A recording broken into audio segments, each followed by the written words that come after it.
ভারতের ত্রিপুরার ডম্বুর বাঁধ খুলে দেওয়া ও অতিবৃষ্টি কারণ বাংলাদেশে সম্প্রতি ভয়াবহ বন্যা দেখা দেয়। আগে থেকে কিছু না জানিয়ে গোমতী নদীর ওই বাঁধ খুলে দেওয়ায় বাংলাদেশের পক্ষ থেকে প্রতিক্রিয়া জানানো হয়। তবে শুরু থেকেই ডম্বুর বাঁধ খুলে দেওয়ার বিষয়টি অস্বীকার করেছে ভারত। বাংলাদেশের ভয়াবহ এই বন্যা নিয়ে সম্প্রতি একটি ভিডিও প্রতিবেদন প্রকাশ করে মার্কিন সংবাদ মাধ্যম সিএনএন। তবে সিএনএন-এর ওই প্রতিবেদনকে বিভ্রান্তিকর ও মিথ্যা বলে দাবি করেছেন ভারতের পররাষ্ট্র মন্ত্রণালয়ের মুখপাত্র রণধীর জসওয়াল।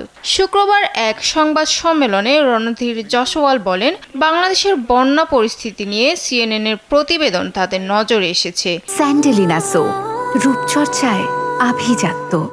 এবং প্রতিবেদনটি বিভ্রান্তিকর ও আসলে সত্য নয়। বন্যা পরিস্থিতি নিয়ে ভারতের পররাষ্ট্র মন্ত্রণালয়ের বিবৃতিতে যেসব বক্তব্য দেওয়া হয়েছিল সিএনএন-এর প্রতিবেদনে সেসব এড়িয়ে যাওয়া হয়েছে। তিনি আরও জানান, যৌথ পানি ব্যবস্থাপনা প্রক্রিয়ার আওতায় যারা যে বাংলাদেশের সঙ্গে নিয়মিত ও সময়মতো তথ্য আদান প্রদান করছেন সেটিও প্রতিবেদনটিতে উল্লেখ করা হয়নি। এর আগে গত সপ্তাহে বাংলাদেশের অভিযোগের মুখে ডম্বুর বাঁধ খুলে দেওয়ার বিষয়টি অস্বীকার করে বিবৃতি দিয়েছিল ভারতের পররাষ্ট্র মন্ত্রণালয়। এমনকি ত্রিপুরা এক মন্ত্রীও জানিয়েছিলেন, তারা যে বাঁধ খুলে দেননি তা প্রতিনিধি পাঠিয়ে খতিয়ে দেখতে পারে বাংলাদেশ।